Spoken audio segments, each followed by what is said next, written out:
Hello students, मैं Sandeep Singh welcome करता हूं आपका मैग्नेट ब्रेन्स हिंदी में, जहां पर मिलता है आपको free education from class 7 to 12। मतलब यहां पे कुछ चैप्टर्स देखने के बाद आपको किसी भी तरीके का कोई सा भी सब्सक्रिप्शन, कोई पैकेज बिल्कुल भी नहीं लेना पड़ता भाई, क्योंकि हम आपके लिए लेकर आते हैं क्वालिटी कंटेंट एक्सपीरियंस टीचर्स के साथ, वो भी फ्री ऑफ कॉस्ट। तो जैसा कि हम मिला करते हैं हमारे फिजिक्स सब्जेक्ट के साथ, एंड हम साथ मिलकर के डिस्कस कर रहे थे चैप्टर नंबर 5 जो कि है गति के नियम। इसमें सबसे पहले हमने चैप्टर को देखा, मतलब कंसेप्ट वीडियोस, फिर हमने एक पूरी रिवीजन देखी, मतलब कंप्लीट चैप्टर रिवीजन, एंड फिर हमने देखा एनसीईआरटी के जो एक्सरसाइज क्वेश्चंस है उनके सॉल्यूशंस को। अब बारी है भाई हमें प्रिपेयर करने के लिए एमसीक्यूज क्वेश्चन। चूंकि एमसीक्यूज क्वेश्चन क्या करते हैं भाई, तो पूरे चैप्टर को बहुत ही कम टाइम में समराइज करा देते हैं, क्योंकि हर एक टॉपिक से क्वेश्चंस बनते हैं और हमारा ब्रेन हर एक टॉपिक से उठने वाले क्वेश्चंस को पूरा थ्योरेटिकली समझता है। तो भाई ये बहुत ही इंपॉर्टेंट है इस पॉइंट ऑफ व्यू से कि हम पूरा चैप्टर अल्टीमेटली एमसीक्यूज क्वेश्चन के जरिए रिवाइज ही करने वाले हैं। तो शुरू करते हैं सेशन को, क्योंकि एमसीक्यू जो है हमारे कॉम्पिटिटिव एग्जामिनेशन में तो डायरेक्टली आते ही आते हैं, साथ ही साथ बहुत सारे स्टेट बोर्ड्स हैं जहां पर हमारे पास में सीधे सीधे एमसीक्यूज क्वेश्चंस पूछे जाते हैं, मतलब पेपर ही होता है भाई अलग से। तो शुरू करता हूं मैं फर्स्ट पार्ट इसका, जहां पर हम बात करने वाले हैं हमारे एमसीक्यूज क्वेश्चंस को। तो रूल के अकॉर्डिंग क्या करते हैं, क्वेश्चन जैसे ही फ्लैश होता है आप कमेंट सेक्शन में सही आंसर जल्दी से टाइप करके भेज देते हैं, और फिर हम क्रॉस वेरीफाई भी करेंगे कि हमने जो आंसर भेजा था वो सही है या नहीं। तो रेडी हो जाइए भैया फर्स्ट क्वेश्चन का आंसर करने के लिए। एंड आपका जो सबसे पहला क्वेश्चन है वो है ये, क्या कोई वस्तु उस समय तक अपनी विरामावस्था की अथवा गति की अवस्था परिवर्तित नहीं करती जब तक कि उस पर कोई बाह्य बल ना लगाया जाए? इसका क्या कारण है? मतलब कोई एक्सेसिव एक्सटर्नल फोर्स अगर एक्ट नहीं कर रही है तब तक वो अपनी विरामावस्था में भी कोई चेंज नहीं करेगा और स्थिरावस्था में भी नहीं। तो कुछ याद आया क्या? मतलब क्या कि भाई कोई भी ऑब्जेक्ट जिस अवस्था में उसी अवस्था में रहना चाहती है, कब तक? जब तक कि उस पर कोई बाह्य बल, असंतुलित बाह्य बल कार्यरत ना हो। ये किस चीज की स्टेटमेंट थी भाई, याद आ गया होगा। चलिए ये किसका था? ये था जड़त्व। ये किसकी कंडीशन थी? ये थी इनर्शिया। आइए चलिए चेक करते हैं आंसर। बिल्कुल सही है भाई हमारा इनर्शिया। तो जितने लोगों ने सी आंसर मतलब ग आंसर टाइप किया वो बिल्कुल सही है। बढ़ता हूं मैं अपने अगले क्वेश्चन नंबर 2 पे। यहां पे कह रहे हैं एक फुटबॉल तथा उसी आकार के एक पत्थर के जड़त्व में से, है ना, किसका जड़त्व अधिक होगा? क्या फुटबॉल का जड़त्व अधिक है, पत्थर का जड़त्व अधिक है, दोनों का जड़त्व बराबर है, या फिर इनमें से कोई नहीं, मतलब नॉन ऑफ दिस? क्या होना चाहिए ऑप्शन भाई? तो जड़त्व जो है हमें पता है कि जड़त्व किसका मेजरमेंट है भाई? तो जड़त्व जो है हमारा ये द्रव्यमान का माप है। अल्टीमेटली क्या है? ये द्रव्यमान का माप है, यानी मैं कह सकता हूं कि ये मूलभूत प्रॉपर्टी है। ठीक है, तो द्रव्यमान जिसका ज्यादा होगा, द्रव्यमान जिसका ज्यादा होगा उसका जड़त्व भी क्या होगा भाई? ज्यादा। अब आपको क्या लगता है, आप स्वयं बताइए ना। एक फुटबॉल का मतलब क्या हुआ? फुटबॉल का मतलब फुटबॉल हुआ, है ना।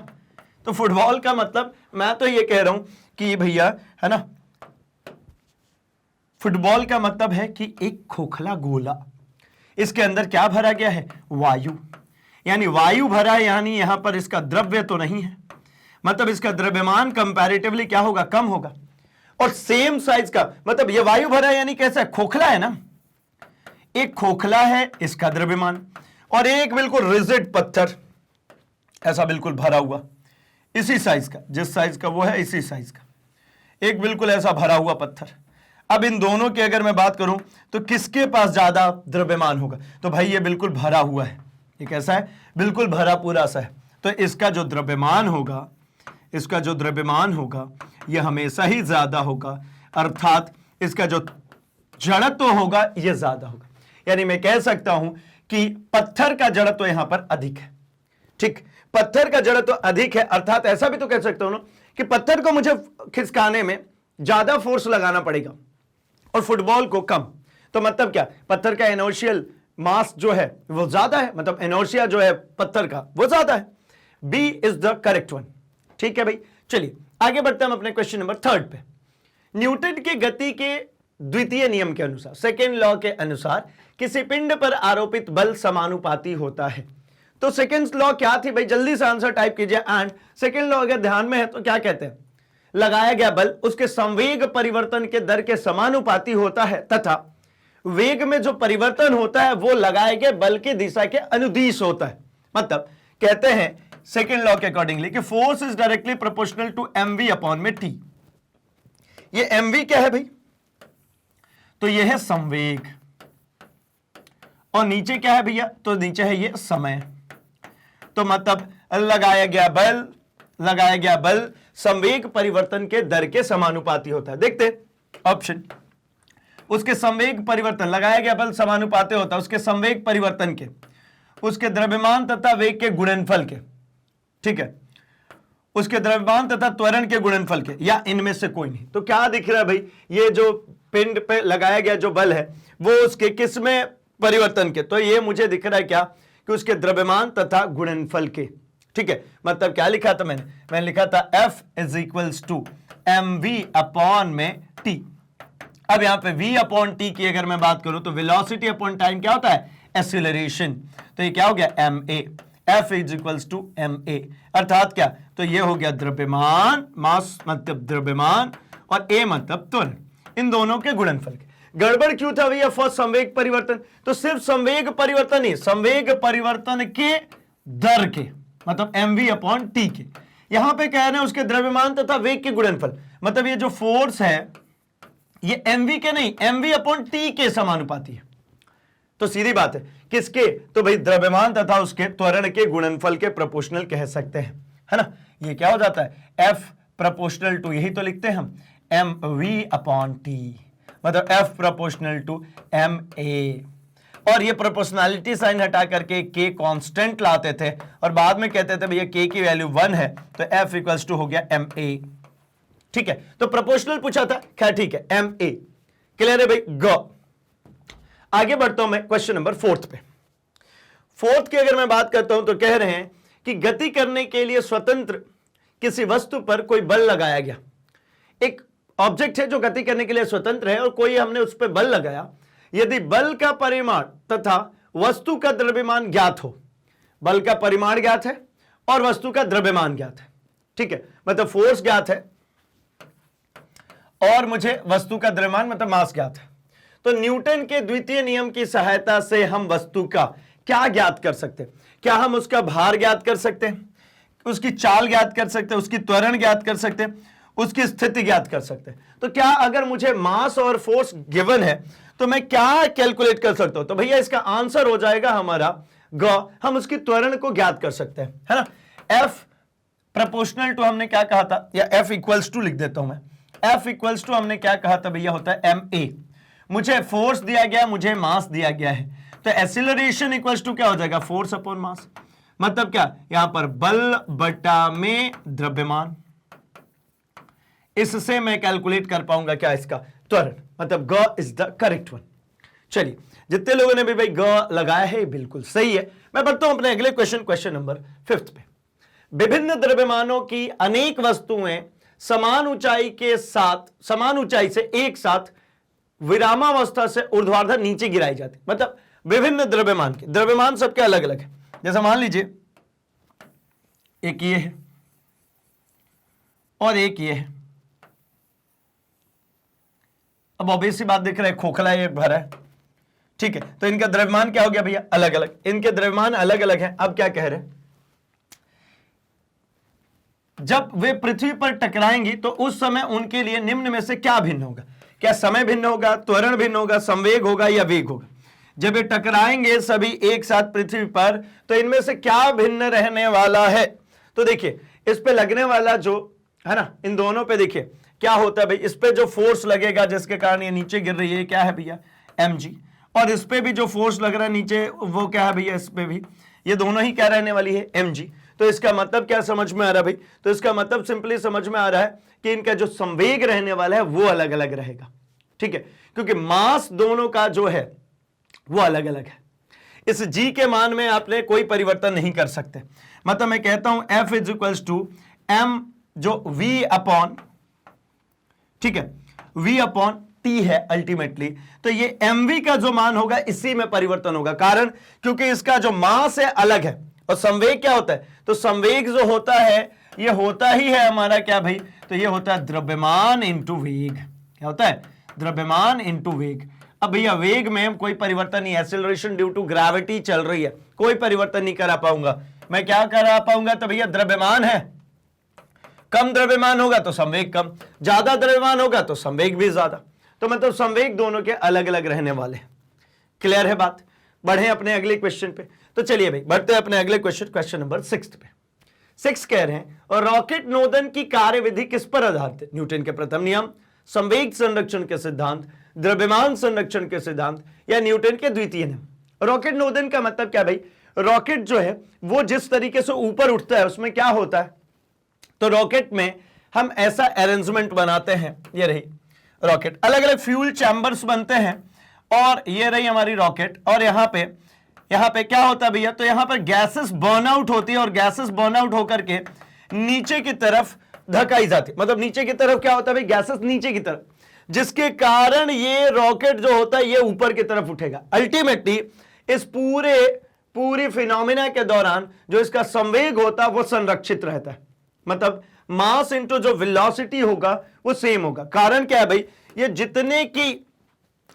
जितना नीचे की तरफ ये गैसेस को रिलीज करेगा, ये गैसेस इसके ऊपर उतना ही तेजी से ऊपर की तरफ फोर्स लगाएंगी और जितना तेजी से इसके ऊपर फोर्स लगाएंगी ये रॉकेट उतना तेजी से ऊपर उठने वाला है। तो रॉकेट नोदन में जो काम करता है ये क्या है भैया, संवेग संरक्षण का सिद्धांत, law of conservation of momentum. ठीक, चलिए तो इसका भी आंसर मिल गया, यानी 6 का जो आंसर है वो है आंसर ख। आगे बढ़ते हैं, 7th की बात करते हैं। किसी पिंड पर आवेग का मान बराबर होता है किसके, तो किसी पिंड पर जो आवेग होता है उसके संवेग में परिवर्तन, उसके संवेग में परिवर्तन की दर, उसके वेग में परिवर्तन की दर या बल तथा पिंड के द्रव्यमान के गुणनफल के। ठीक है, तो मतलब फोर्स और मास बोल रहा है, बल तथा F और M। तो भैया ऐसा कुछ तो हमने नहीं देखा है। और अगर हम कहें तो आवेग की बात करें तो एक हमने पढ़ा था, एक रिलेशनशिप, क्या आवेग संवेग में हमने एक रिलेशनशिप देखा था।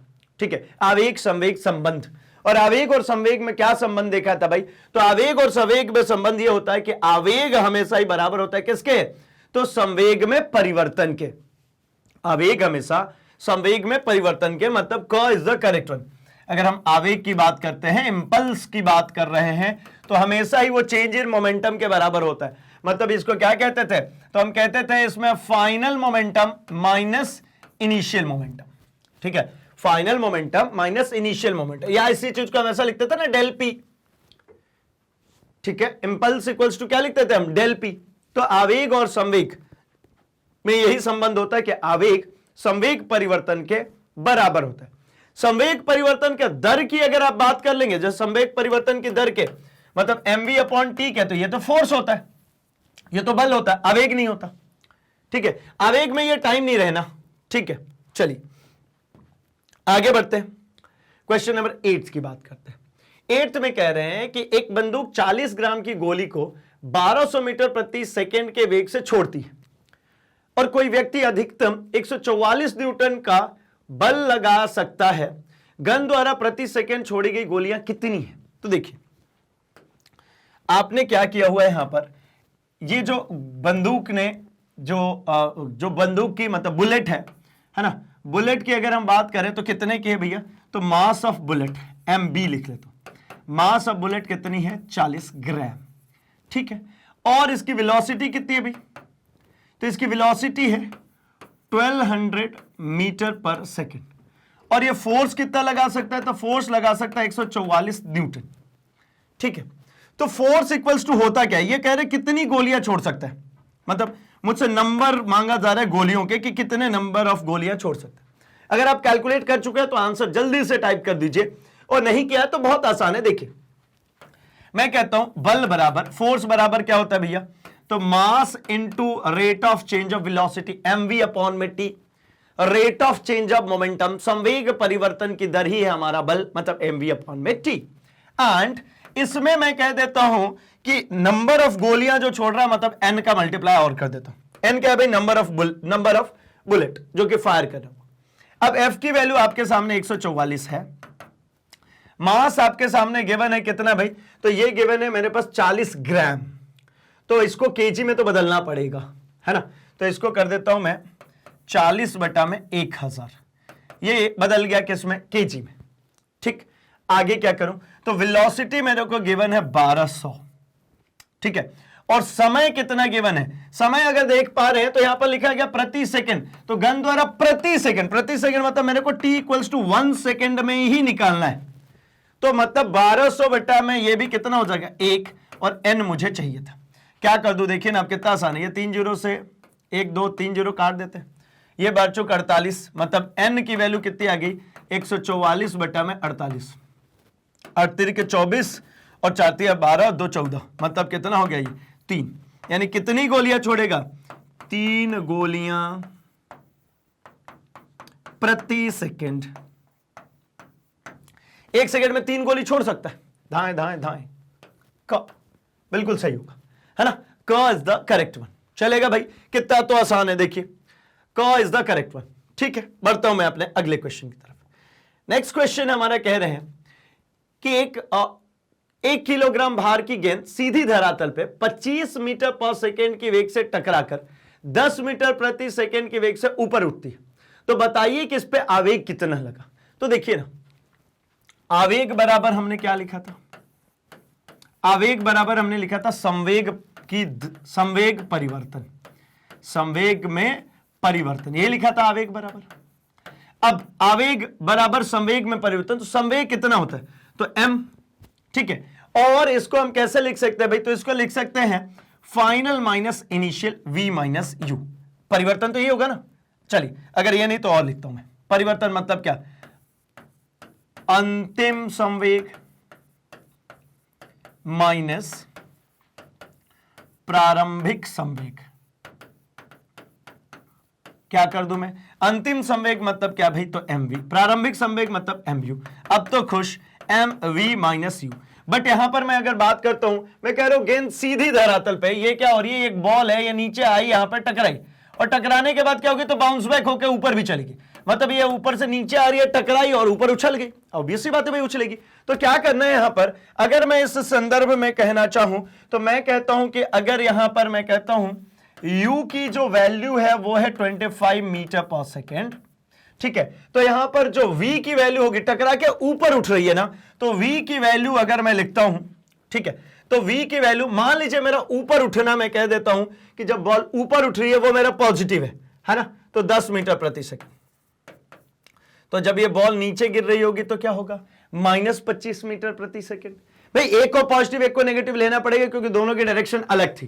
तो क्या मिल गया मुझे, 1 किलोग्राम की बॉल थी यानी 1, है ना, m की वैल्यू भी यहां पर लिख लेता हूं, कितना गिवन था 1 kg, इंटू v की वैल्यू कितनी भाई, तो 10, माइनस ऑफ 25 कितना हो गया भाई, तो ये हो गया 1 गुणे 35, मतलब कितना 35, ठीक है, न्यूटन सेकेंड, 35 न्यूटन सेकेंड। कहीं है ऑप्शन में, ऑब्वियसली ख है, ख इज द करेक्ट वन, ख बिल्कुल सही।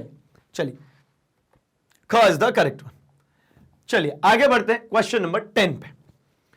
क्वेश्चन नंबर 10 क्या कह रहा है भाई कि एक दिया हुआ बल 2 किलोग्राम द्रव्यमान पर कार्य करता है और उसे 3 मीटर प्रति सेकेंड स्क्वायर का त्वरण प्रदान करता है।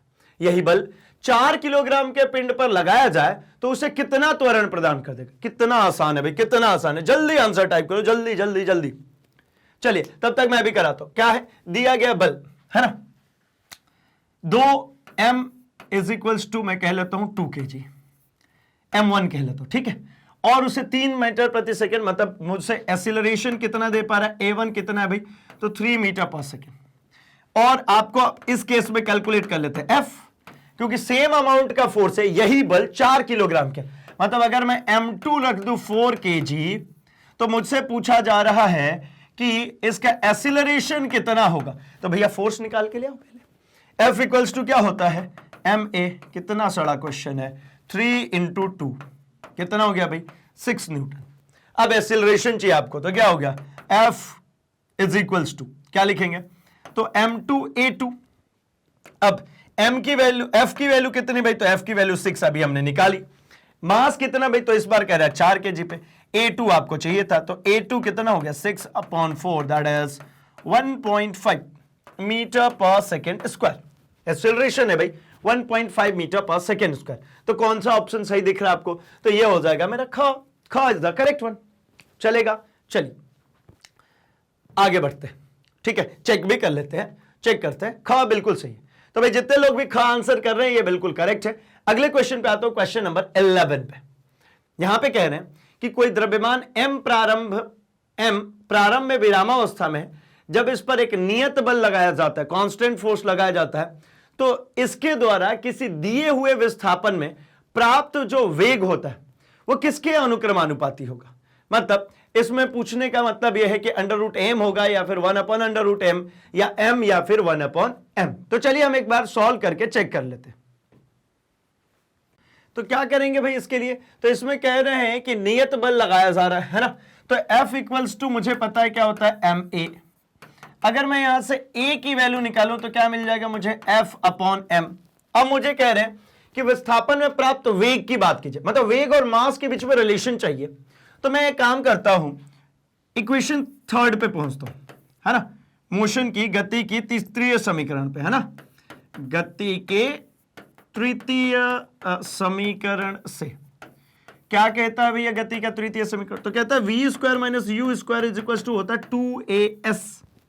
चलेगा, तो मुझे चाहिए कि भैया ये जो है ना ये विरामावस्था से प्रारंभ हुई थी, मतलब यहां पे कह रहे हैं ना कि विरामावस्था से प्रारंभ, इसका क्या मतलब समझते हैं, u इक्वल टू 0 है तो रख दीजिए, v² इज इक्वल टू कितना मिल गया 2as। अब जरा इस a की वैल्यू को यहां से उठा करके रखते हो यहां से, तो v² is equal to 2s और बीच में भैया जो a है F/m, तो रख दीजिए F/m, सिंपल। अब क्या है, तो इसमें कह रहे हैं कि विस्थापन इसमें प्राप्त हो रहा है, ठीक है, तो वेग और मास के बीच में मैं कहता हूं कि मान लीजिए चूंकि 2s जो है ये कांस्टेंट हो गया, ये स्थिरांक हो गया, तो आपको क्या दिख रहा है भाई, तो आपको दिख रहा है v² is proportional to 1/m, ठीक है, 2s एंड f भी ले लीजिए, एंड f ये भी कांस्टेंट, ठीक है ना, ये कह रहे हैं ना कि एक समान नियत बल लग रहा है, मतलब फोर्स भी कांस्टेंट है, तो मैं कह रहा हूं v² इज प्रोपोर्शनल टू क्या हो गया 1/m, तो v इज प्रोपोर्शनल टू क्या बन जाएगा 1/√m, v proportional to 1/√m। कौन सा ऑप्शन दिख रहा है, तो ख दिख रहा है भाई मुझे, बिल्कुल करेक्ट। चलिए आई बात समझ में, आसान सा है। बढ़ता हूं मैं अपने अगले क्वेश्चन, क्वेश्चन नंबर 12 में, है ना। 12 भी थोड़ा सा ट्रिकी है, इसी तरीके से जैसे 11th था हमारा, ठीक। चलिए देखता हूं, क्वेश्चन नंबर 12 में कह रहे हैं कि एक पिंड पर कार्यरत बल उसके वेग के व्युत्क्रमानुपाती है, ठीक है, क्या है भाई, इसके वेग के व्युत्क्रमानुपाती है। पिंड का वेग अचर है, समय के अनुक्रमानुपाती, समय के व्युत्क्रमानुपाती, समय के वर्गमूल के अनुक्रमानुपाती। तो भैया ये तो निकालना पड़ेगा, ऐसे तो नहीं पता चल रहा। कह रहे एक पिंड पर कार्यरत बल, जो कह रहा है वो लिख दीजिए। ये कहना है फोर्स जो है इनवर्सली प्रोपोर्शनल है किसके, वेग के, तो F inversely proportional to 1/v लिख लिया, चलेगा। अब मुझे एक बात पता है कि अगर मैंने इस प्रोपोर्शनैलिटी साइन को हटाया तो एक कांस्टेंट आ जाएगा, दैट इज k/v, ठीक है। अब मैं इसके लिए क्या काम करना शुरू कर दूं भाई, तो ये मुझे समझ में आ रहा है कि यहां पर अगर मैं k के लिए लिखूं तो k के लिए क्या मिल जाएगा मुझे मिल जाएगा Fv, फोर्स इनटू वेलोसिटी। और एक बात अगर मैं कहता हूं, अगर मैं इसको डिफरेंशियल फॉर्म में लिखूं फोर्स को, तो फोर्स क्या होता है भाई, तो फोर्स होता है आपका dv अपॉन, एक सेकेंड, फोर्स जो होता है ये F is equals to mass into acceleration. अब मास को तो ऐसे ही छोड़िए, एक्सीलरेशन को ये लिख सकता हूं मैं dv अपॉन में dt, चलेगा। मास इंटू वेलोसिटी अपॉन टाइम, यही तो होता है बल, ठीक। तो अगर मैं यहां पर लिख दूं F की जगह पे क्या, m dv upon dt times of v into k। अगर आप चाहें तो यहां पर मुझे चाहिए v, तो मैं इसको अलग से लिखता हूं, क्रॉस मल्टीप्लीकेशन करता हूं, तो मुझे क्या मिलेगा v dv is equals to k upon m times of dt चलेगा। इस m को इसके नीचे ले आ दिया। अब क्या करना, जैसे ही आपको दोनों तरफ ऐसे टर्म दिखने को मिल जाते हैं, दोनों तरफ क्या लेना होता है, इंटीग्रेशन। तो मैं कहता हूं समाकलन करने पर, दोनों तरफ समाकलन करने पर क्या होगा समाकलन भाई, तो ये मुझे इधर मिल जाएगा integration of v dv is equals to integration of k upon m times of dt। एक बात ये भी मुझे क्लियर है कि भाई v dv है, यानी इस v का होगा इंटीग्रेशन, ठीक है, क्योंकि यहां पर dv कह रहे हैं। तो v का इंटीग्रेशन क्या होता है, पावर को एक से बढ़ा के डिवाइड कर दीजिए, तो v स्क्वायर अपॉन 2। इधर में मेरे को k अपॉन m दोनों कांस्टेंट समझ आते हैं, क्यों, क्योंकि यहां पे मुझे कहा गया है किसमें चेंज, सिर्फ t में, तो t तो था नहीं, t नहीं था तो ये लिख लेता हूं dt। अब ये क्या हो गया, v square upon 2 which is equals to k upon m। dt का अल्टीमेट मतलब क्या हो जाएगा इसका इंटीग्रेशन भाई, तो t। तो मुझे क्या मिल गया, मुझे अगर t इक्वल्स टू अगर देखिए तो मुझे क्या चीजें दिख रही है, तो मुझे दिख रहा है भाई mv स्क्वायर अपॉन 2k, ये क्रॉस मल्टीप्लाई कर दिया है ना, ये क्या मिल जाएगा mv स्क्वायर 2kt, तो t को इधर रखा 2k। यहां पे क्या कह रहे थे भाई, तो ये कह रहे थे पिंड का वेग है ना, पिंड के वेग और जो समय है इनके बीच में क्या रिलेशन होगा। तो ये आपको क्या दिख रहा है यहां से, अच्छा वेग के लिए ही निकालना था, सॉरी, एक काम करता हूं यहीं पर v को ही यहीं रखते हैं, इसको उधर भेज दीजिए 2k upon m into T. अब क्या होगा, मैं कहता हूं ये 2k और m, 2k अपॉन m, ये सब कैसे कांस्टेंट, कैसे अपनी मर्जी से नहीं, k को कांस्टेंट हमने माना ही था, ये प्रोपोर्शनैलिटी कांस्टेंट निकाल करके लाया था, 2 कांस्टेंट है। मास एक ऑब्जेक्ट के लिए जब एक कोई काम चल रहा है, एक पिंड पर कार्यरत बल की बात करें तो मास तो कांस्टेंट रहना ही है, मास चेंज होना नहीं है। तो क्या मिला मुझे यहां से मिल जाएगा final result, that is v square is proportional to t। अगली लाइन में मैं लिखूं तो v is proportional to under root of t, v is proportional to under root of t। तो क्या दिख रहा है, समय के वर्गमूल के अनुक्रमानुपाती है, यानी घ इज द करेक्ट वन। इसका कौन सा आंसर सही है, घ इसका सही आंसर हो जाएगा। मतलब 12 का भी आंसर मिल गया हमें, 12 का आंसर घ, ठीक है। थोड़ा सा दिमाग लगेगा भाई, क्योंकि हर टाइप के क्वेश्चंस अपन ने कवर अप किए हुए हैं। चलिए बढ़ते हैं अपने अगले क्वेश्चन में, क्वेश्चन नंबर 13। ठीक है, घ चेक भी कर लिया, घ बिल्कुल सही। और जितने लोगों ने अगर घ आंसर लगाए भैया, आप बिल्कुल जीनियस व्यक्ति हैं, है ना, जरूर हम कॉम्पिटेटिव एग्जामिनेशन में फोड़ने वाले हैं, पक्का। चलो क्वेश्चन नंबर 13 पे आते हैं, ये तो डायरेक्ट दे दिए भाई, क्या, द्रव्यमान m के एक गुटके को क्षैतिज घर्षणहीन तल के अनुदिश द्रव्यमान m की रस्सी से खींचा जाता है, रस्सी के एक सिरे पर बल F लगाया जाता है, तो रस्सी द्वारा गुटके पर लगने वाला बल, भाई ये है एक रस्सी, इससे खींचा जा रहा है ना, ये है m द्रव्यमान, रस्सी का द्रव्यमान m है और F से इसको खींचा जा रहा है, तो इस पे कितना बल लगेगा, ठीक है। तो ये जो इस पे लगता है बल, उसको कैलकुलेट करने का सबसे बेहतर तरीका है क्या भाई, तो ये होता है हमारा, है ना, गुटके पर लगने वाला बल अल्टीमेटली हो जाएगा क्या, तो F M upon total mass, ठीक है, फोर्स जो यहां पर अप्लाई किया जा रहा है इनटू किस पे भाई, किस पे, इस एम मास पे, तो एम अपॉन में टोटल मास मतलब m1 प्लस, अच्छा small m plus m। Ultimately हम जो निकालते थे वो यही निकालते थे ना, f अगर मान लीजिए m2 मास पे निकाल तो f इंटू m2 अपॉन में क्या, m1 प्लस m2, ठीक है। टोटल मास होता है हमेशा नीचे की तरफ, तो ये तो डायरेक्ट दे दिया गया मुझे, है ना। चेक कर लेते हैं, ख देखिए बिल्कुल करेक्ट आंसर है, ठीक है। आगे बढ़ते हैं क्वेश्चन नंबर 14 पे। यहां कह रहे हैं दो वस्तुओं ए तथा बी के द्रव्यमान क्रमशः 2 किलोग्राम तथा 10 किलोग्राम है, ठीक है, और वे, ठीक है, और वे एक ही वेग से गतिमान है, मतलब दोनों की वेलोसिटी सेम है, यानी एम ए मुझे दिया गया कितना 2 kg, एम बी मुझे दिया गया कितना 10 kg, ठीक है, और वेलोसिटी दोनों का सेम है, मतलब ये भी v वेलोसिटी से और ये भी v वेलोसिटी से, तो ए तथा v के संवेगों का अनुपात कितना, तो सिंपल है यार, जल्दी से कर दो, है ना। ए तथा b का, अतः ए तथा b का संवेग का अनुपात, मतलब हमसे P A upon P B मांगा जा रहा है, तो संवेग का फॉर्म क्या होता है? क्या होता है फॉर्मूला? तो mass into velocity, ma into V और mb इंटू वी। v क्यों? क्योंकि वेग दोनों का समान था। v से v हो गया भैया कैंसिल। ma कितना 2, mb कितना 10, 1/5। Answer will be 1:5, 1:5। दिख रहा है क्या? बिल्कुल ख इज द करेक्ट वन। चलिए क्रॉस वेरीफाई कर लेते हैं भैया, ख इज द करेक्ट वन। चलेगा क्या? चलिए बढ़ता हूं मैं अपने अगले क्वेश्चन नंबर 15 पे। यहां कह रहे हैं कि वेग v से पूर्व की ओर चलते हुए m द्रव्यमान का एक कण समान द्रव्यमान तथा समान वेग v से उत्तर की ओर चलते हुए समान द्रव्यमान के एक दूसरे कण से टकरा जाता है।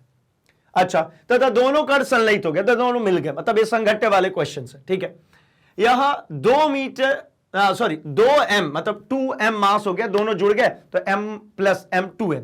द्रव्यमान का नया कण उत्तर पूर्व की ओर किस वेग से चलेगा? अच्छा ऐसा कुछ देखिए, एक ये मास था और एक ये मास था। ठीक है, दोनों मासेस में क्या हो रहा है? ऐसा इधर नीचे नीचे बना लेता हूं कहीं। दोनों मासेस में क्या हो रहा है? एक मास इधर चल रहा है, मतलब किधर? उत्तर की तरफ, मतलब ये ईस्ट में चल रहा है। एक मास ये चल रहा है किधर भैया? तो ये चल रहा है हमारा किधर? नॉर्थ में, है ना, उत्तर की तरफ। थोड़ी देर के बाद क्या हुए? तो ये दोनों मास यहां पर मिले और ये दोनों मास क्या हो गए? यहां पर ये दोनों मास मिले और ये दोनों मास टकरा गए, और टकराने के बाद क्या बन गया भाई? तो ये 2m मास का एक ऑब्जेक्ट बन गया। ये अल्टीमेटली कितने का हो गया भाई? ये भी m मास का था, ये भी m मास का था, यहां पर ये दोनों मिलकर के 2m बन गए। अब एक बात समझिए ना, एक बल यहां पर कार्यरत था इधर की तरफ। अच्छा, इसके सेंटर से ही ले लेते। एक बल कार्यरत है इधर की तरफ, मतलब ईस्ट की तरफ। एक बल इसके ऊपर कार्यरत था, वो किस तरफ था भैया? नॉर्थ की तरफ। ठीक है, और इनके वेलोसिटी v ही थी, मतलब इधर में भी v वेलोसिटी से ये, v वेलोसिटी से ये, तो ना तो ये इधर जाएगा ना इधर, और दोनों बराबर है। तो नो डाउट ये कितने पे भाई? तो ये सिंपली कह सकता हूं मैं कि ये 45 डिग्री पे इधर की तरफ चलना शुरू कर देगा। ये कौन सा है? ईस्ट नॉर्थ डायरेक्शन में। ठीक है ना, ये क्या हो जाएगा? पूर्व उत्तर या उत्तर पूर्व, है ना, उत्तर दिशा में चलना शुरू कर। कितने डिग्री पे भाई? तो बराबर थे ना, बिल्कुल 45 डिग्री पर बनेगा। तो इनका रिजल्टेंट v वेक्टर अगर आप निकालते हैं, ये भी v है, ये भी v है, तो रिजल्टेंट 45 डिग्री पर कितना होता है? तो 45 डिग्री पर कितना होगा? v/√2। क्यों √2 भाई? क्योंकि 45 डिग्री की वैल्यू कितनी होती है? 45 डिग्री की जो वैल्यू होती है वो होती है 1/√2। ठीक है ना, कितनी होती है? 1/√2। तो कितना चलेगा ये? 1/√2। ठीक है, क्या होता है भाई? v² plus v1² plus v2² plus 2v1 v2 cos theta, और वहां पर इसकी वैल्यू कितनी दे दी गई? तो यहां पर 45। तो 45 के लिए भैया कितनी होती है? 1/√2, मतलब ग इज द करेक्ट वन। सीधा सिंपल से सवाल है भाई, क्या हो गया? ग इसका बिल्कुल सही आंसर हो गया। चलिए आंसर क्रॉस वेरीफाई कर लेते हैं, बिल्कुल सही आंसर है। ठीक है, आगे बढ़ता हूं मैं क्वेश्चन नंबर 16 पे। 16 कह रहे हैं कि यदि m द्रव्यमान की एक वस्तु पर F बल समय ∆t तक कार्य करे तो आवेग क्या होगा? आवेग क्या होता है भाई? तो बल इंटू समय अंतराल, है ना, बल इंटू समय अंतराल, इसी को आवेग कहते हैं। या तो सीधे सीधे डेफिनेशन ही पूछ ली गई। आवेग बराबर क्या होता है भाई? बल इंटू समय अंतराल। और कितना है भैया बल? तो F। समय अंतराल कितना है? ∆t, तो F ∆t। आंसर देखिए कहीं है, बिल्कुल ख इज द करेक्ट वन। ठीक है, ख जो है इसका बिल्कुल सही आंसर है। ठीक, वेरीफाइड भी हो गया। चलिए आगे बढ़ता हूं क्वेश्चन नंबर 17 पे। एंड क्वेश्चन नंबर 17 कह रहे हैं कि जब कोई गोली बंदूक से दागी जाती है ना, तो बंदूक प्रक्षेपित होती है। इस प्रतिक्षेपित गति को निम्न प्रकार से कम कर सकते। क्या कहना चाह रहे हैं? ये बहुत आसान सा है और बहुत मतलब बेसिक सा क्वेश्चन है ना, क्लास 10 9th वाला क्वेश्चन है ये। ठीक है, ऐसी है भैया कुछ हमारी क्या बंदूक। ठीक है, ज्यादा ही, चलो ये हमारी बंदूक। हमें एक बात बहुत अच्छे से पता है, क्या? जब यहां से बुलेट को फायर किया जाता है तो बुलेट जितना भी, है ना, जिस भी वेग से आगे की तरफ जाता है वो क्या काम कराता भाई? तो इसका मोमेंटम इस समय पे, मतलब मोमेंटम ऑफ बुलेट और मोमेंटम ऑफ गन, ये दोनों इक्वल होता है। और मोमेंटम ऑफ बुलेट और मोमेंटम ऑफ गन को लिखूं तो देखिए, मोमेंटम ऑफ गन और मोमेंटम ऑफ बुलेट, ये भी होगा क्या, mass of bullet, velocity of bullet, और यहां पर भी होगा मास ऑफ गन और वेलोसिटी ऑफ गन। अब भाई एक बात समझिए, जो अगर इसको लिखूं मैं ऐसा लिखता हूं, देखिए मुझे ये दोनों की वैल्यू 10 करानी है, तो क्या मैं ऐसा लिख सकता हूं 5 क्रॉस 10, ठीक है, और इसको लिख सकता हूं क्या 2 क्रॉस 5, सॉरी 5 क्रॉस 2 और 2 क्रॉस 5। क्या समझाना चाह रहा हूं मैं, आप एक बात समझिए, अगर बुलेट का मास कम है तो वेलोसिटी क्या है, ज्यादा है, और अगर मैं चाहता हूं कि ये प्रक्षेपित कम हो, मतलब वेलोसिटी गन की कम रहे, तो मास ज्यादा रहे। इसी 10 को मैं ऐसा करा दूं तो कैसा लगेगा, ये हो गया एक।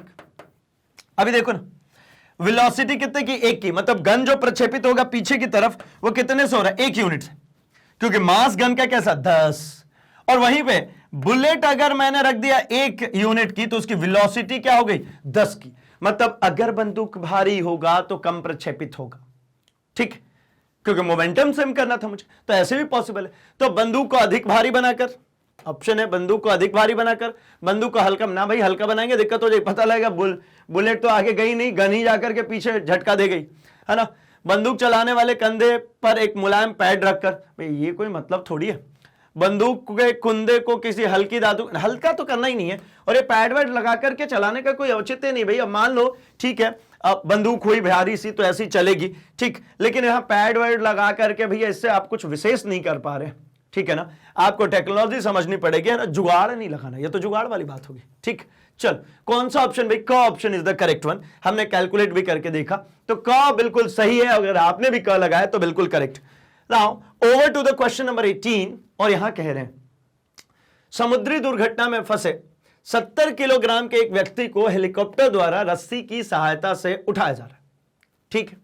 चलो भैया, है ना, ये गए थे फिशरिंग करने और इनके ऊपर शार्क ने हमला कर दिया, है ना, और क्या हो सकता है समुद्री दुर्घटना भाई, और एक ही व्यक्ति है 70 किलो का, चलो खूब फिश खाया, 70 किलो के हो चुके हैं भैया, और इनको हेलीकॉप्टर से क्या किया जा रहा है भाई, एक रस्सी डाल करके इनको खींचा जा रहा है। कंडीशन तो आपको समझ में आ गई होगी, अधिक से अधिक जो रस्सी है वो 100 kg भार का तनाव सहन कर सकती है।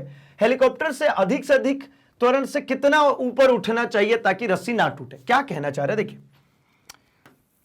ये हमारा बचाव दल, ठीक है, ये हमारे बचाव दल की क्या हेलीकॉप्टर, ठीक है, लो भैया ये हमारे हेलीकॉप्टर, ये ऐसा कुछ हमारा हेलीकॉप्टर, ठीक है, बिल्कुल सीधा सीधा वाला। अब क्या काम करना है, तो भैया इसमें पंखा तो लगाओगे तब तो उड़ेगा, चलो लो लगा दिए, ये पीछे भी जो, अब काम क्या कर रहे हैं, यहां से एक रस्सी, लो भैया एक रस्सी लटकाए देते हैं, ये रस्सी नीचे। अब एक व्यक्ति है, अब व्यक्ति को तो यार देखो व्यक्ति जैसा मैं नहीं बना रहा, मैं बनाता हूं इनको डब्बा, है ना, व्यक्ति नहीं डब्बा है, चलो खैर व्यक्ति है वो। क्या हो रहा है एक्चुअल में, क्या चीजें चल रही है, हम उस पर ध्यान दें तो हमें यह पता चल रहा है कि 70 kg के है ये, मतलब इसमें नीचे की तरफ जो लग रहा होगा इसका मास कितना होगा भैया, मास दिया गया है आपको 70 kg, है ना, यानी आपको फोर्स नहीं दिया गया, यानी व्यक्ति का मास, व्यक्ति का द्रव्यमान आपको दिया गया है कितना, तो ये दिया गया है 70 kg, अर्थात मैं अगर mg निकालना चाहूं, मतलब इसका वेट निकालना चाहूं, भार निकालना चाहूं, तो इस व्यक्ति का भार कितना होगा, तो m 70 है और g की वैल्यू 10 लेने के लिए कही गई है, मतलब ये 700 न्यूटन का फोर्स, ये अल्टीमेटली इस पे जो नीचे की तरफ लग रहा है, अगर मैं इसको हटाते हुए लिख दूं तो मैं लिखता हूं W इक्वल्स टू या mg इक्वल्स टू, सीधे सीधे mg कितना लगा है भैया 700 न्यूटन का नीचे की तरफ लग रहा है, और ये कितना टेंशन सहन कर सकता है भाई, तो ये नीचे की तरफ लग रहा है तो इसमें क्या लगेगा, एक टेंशन लगेगा, अधिकतम टेंशन, अधिकतम तनाव, है ना, जो रस्सी सहन कर सकती है, जो टेंशन वो कितना है भाई, तो ये है 1000 न्यूटन। कैसे पता लगा, चलो करके दिखाता हूं, कितना बोला था 100 kg, तो 100 इंटू 10 कितना 1000 न्यूटन, ये सिर्फ और सिर्फ जो दिया गया भैया केजी में दी गई है, अल्टीमेटली ये मास है, mg करना पड़ेगा मुझे, उसमें मल्टीप्लाई करना पड़ेगा तब मिलेगा, तो ये टेंशन मिल गया मुझे। अब ये अल्टीमेटली इनको क्या करना भैया, इनको धीरे धीरे धीरे धीरे ऊपर की तरफ बढ़ना है, तभी ये बचाव दल इनको सेव कर सकता है। तो ये ऊपर की तरफ चल रहे हैं किससे भाई, तो ये ऊपर की तरफ चल रहे हैं ma से, मास मेरे पास में गिवन है, तो अगर मैं इसके लिए इक्वेशन लिखता हूं तो मुझे क्या पता चलता है भाई, तो इसके लिए इक्वेशन बहुत आसान है ना, ma इज इक्वल्स टू क्या होगा, T माइनस mg, है ना, टेंशन माइनस mg, टेंशन ज्यादा है ना, ऊपर की तरफ चढ़ना। चलो तो हो गई बात खत्म। क्या करना, m इनका दिया हुआ है 70 है ना, एक्सीलरेशन मुझसे मांगा जा रहा है, टेंशन की वैल्यू दी गई है 1000 माइनस यहां पर क्या गिवन है भैया, तो 700 न्यूटन है ना, mg की वैल्यू कितनी, 700 न्यूटन। हो गया, मिल गया answer. a is equals to how much, ये हो गया भैया कितना, 300 बटा में 70, 0 से 0 काट दीजिए है ना, 7 से ये कितने बार में चला जाएगा, 4 बार में 28, 20 बचा, 10 मल्लो लगा देता हूं, तो 7 दूनी 14, 14 गया तो 6 बचा, 60 हो गया, तो कितना हो जाएगा, 8 7 56। मतलब ये हो गया मेरा एक्सीलरेशन 4.28 मीटर पर सेकेंड स्क्वायर। आंसर चेक करते हैं, गिवन है क्या, तो भाई ऐसा तो कुछ नहीं दिया है। अच्छा ये दिया ना 4.3, तो एक्सीलरेशन इसको राउंड ऑफ कर दीजिए 4.3 मीटर पर सेकेंड स्क्वायर। भैया ये 8 जो है 5 से अधिक है, तो राउंड ऑफ करेंगे तो इसके प्रीवियस वन में 1 बढ़ जाता है, यानी 4.3 मीटर पर सेकेंड स्क्वायर, यानी ख इज द करेक्ट वन। अच्छा था, बढ़िया था। चल ठीक है भाई, अगर आपने भी ख लगाया बिल्कुल करेक्ट है। बढ़ता हूं मैं अपने अगले क्वेश्चन, क्वेश्चन नंबर 19 की तरफ। एंड 19 कह रहे हैं एलिवेटर के फर्श पर, एलिवेटर का मतलब क्या भाई, लिफ्ट कह लो, ठीक है, चलो वो चलने वाली सीढ़ियां, ठीक। एलिवेटर के फर्श पर खड़ा एक व्यक्ति एक सिक्का गिराता है ना, बड़ा अजीब सा प्राणी है यार, मतलब सिक्का विक्का गिरा रहा है। एलिवेटर स्थिर है, तो सिक्का एलिवेटर के फर्श पर T1 समय पे पहुंच गया। क्या कह रहे हैं, एलिवेटर पे ये चढ़े हैं भाई साहब, और इनको बड़ा शौक चढ़ रहा है। क्या शौक चढ़ रहा है, तो इनको याद आ रहा है, पता है क्या, वो ट्रेन गुजरती है जब पूल से, नदियों वाले, तो लोग क्या करते हैं भैया, सिक्का फेंकने लगते हैं नदी में, है ना। और यहां तक तो ठीक है, कुछ लोग होते हैं जो चुंबक लगा के उस सिक्के को निकालते भी हैं, ठीक है। चलो खैर, हम आते हैं जरा अपने मुद्दे पे। मुद्दा ये कह रहा है कि ये भैया इस पे खड़े हैं और इन्होंने यहां से एक सिक्का छोड़ दिया, सिक्के को फर्श में आने में कह रहे हैं कि भैया T1 सेकंड का समय लगता है, ठीक है। यह एक समान वेग से चल रहा है तो सिक्का T2 सेकंड में पहुंचता है। अगर मैं कह रहा हूं कि ये एक समान वेग से चल रहा है, ये है ना, इसका जो वेग है कैसा है भैया, वेग है एक समान। एक समान वेग से चलने का मतलब क्या होता है भैया, तो इसका त्वरण जो हो गया वो कितना है, 0, एक्सीलरेट नहीं हो रहा है। ये एलिवेटर है ना, एक कांस्टेंट वेलोसिटी से चलने लगा, मतलब त्वरण नहीं है। एक्सीलरेशन कब होता है, जब वेग में परिवर्तन, वेग में परिवर्तन थोड़ी हो रहा है, तो मतलब ये 0 है। तो कह रहे हैं कि इस समय पे जब चलने लगा तब ये कहना कि T2 सेकंड ले रहा है वो सिक्का गिनने में। तो क्या ये दोनों सेम हुए, तो भैया बिल्कुल T1 बराबर होगा T2 के। कारण क्या है, ये एक समान वेग से गति कर रहा है ना, फ्रेम ऑफ रेफरेंस वाला क्वेश्चन है ये। जब ये एक समान वेग से गति कर रहा है तो सिक्का उतना ही समय लेगा, क्योंकि सिक्के में ये एक्सीलरेट होता तो कुछ चेंजेस होती, एक्सीलरेट हो ही नहीं रहा है ना, त्वरण हो ही नहीं रहा है। एक समान वेग से चल रहा मतलब सिक्के का भी वेग उतना ही, जब उसने छोड़ा जिस वेग से सिक्के का था, जितना वेग था उस व्यक्ति का उतना ही वेग था सिक्के का। एलिवेटर भी उसी रेट से चला तो वहीं पे गिरेगा और उतने ही समय में गिरेगा। कितना, T1, जब वो विराम में था उतना ही, मतलब T1 बराबर होना चाहिए किसके, T2 के। आई होप कि ये बात क्लियर है। चलिए moving to our last question of this session, that is question number 20। And ये कहता है भाई, यदि 1000 किलोग्राम की एलिवेटर के बिल में तनाव 1000 किलोग्राम भार है तो एलिवेटर किधर होगा। मतलब अगर ये 1000 किलोग्राम का एलिवेटर है और तनाव भी 1000 का है तो किधर चलेगा, क्या नीचे जा रहा है, ऊपर जा रहा है, मतलब ऊपर की ओर त्वरित होगा, नीचे की ओर त्वरित होगा, ऊपर की ओर मंदित है, विराम में हो सकता है, या फिर एक समान वेग से चला। भैया टेंशन के बराबर ही है ना, ये देखिए, ये जितना इसमें mg नीचे लग रहा है उतना ही ऊपर की तरफ टेंशन लग रहा है। तो या तो ये एक समान वेग से चल रहा है, यानी कोई त्वरण नहीं हो रहा, एक्सीलरेशन नहीं हो रहा, या फिर आप कहिए क्या कि भैया एक्सीलरेशन की वैल्यू 0 है, मतलब क्या हो रहा है, ये अविरामावस्था में रखा हुआ है, यानी ऑप्शन नंबर घ, या तो ये विराम में है या फिर एक समान वेग से चल रहा है, मतलब त्वरण नहीं हो रहा, त्वरित नहीं हो रहा। बस इतना ही कह सकते इसके बारे में। चलिए, तो यहां तक की बातें आपको क्लियर है। एंड हमने 20 क्वेश्चंस इसके देखे और इसके जरिए कोशिश की कि ये पूरा चैप्टर एक बार हम समराइज कर सके, मगअप कर सके। एंड आई होप कि हम लोग इसमें सक्सेसफुल भी रहे।